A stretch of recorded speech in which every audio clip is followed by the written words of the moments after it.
ஒரு மனுஷன் ஒரு திராட்சை தோட்டத்தை உண்டாக்கி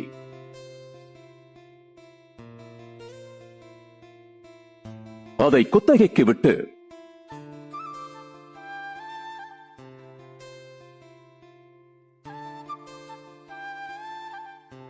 நெடுநாளாக புறதேசத்துக்கு போயிருந்தான். கனிகளில் தன் பாகத்தை கொடுத்து அனுப்பும்படி ஒரு ஊழியக்காரனை அனுப்பினான். அந்த தோட்டக்காரர் அந்த ஊழியக்காரனை அடித்து அவனை வெறுமையாக கனி ஏதுமின்றி அனுப்பிவிட்டார்கள். வேறொரு ஊழியனை அனுப்பினான்.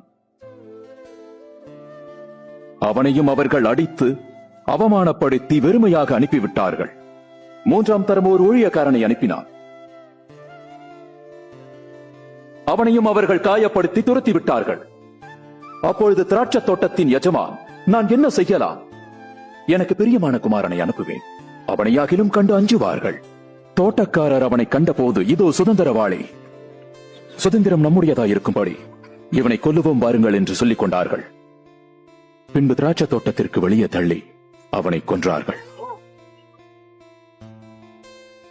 இப்படி இருக்க அந்த திராட்சை தோட்டத்தின் எஜமான் அவர்களை என்ன செய்வான்? அந்த தோட்டக்காரரை கொன்று திராட்சை தோட்டத்தை மற்றவனுக்கு கொடுப்பான் அல்லவா? வீடு கட்டுகிறவர்கள் வேண்டாம் என்று தள்ளின கல்லே மூளைக்கு தலைக்கல்லாயிற்று, அதுவே முக்கிய கல்லுமாயிற்று. அந்த கல்லின் மேல் விழுகிறவன் எவனோ அவன் நொறுங்கி போவான். அந்த கல் எவன் மேல் விழுகின்றதோ அது அவனை நசுக்கி போடும்.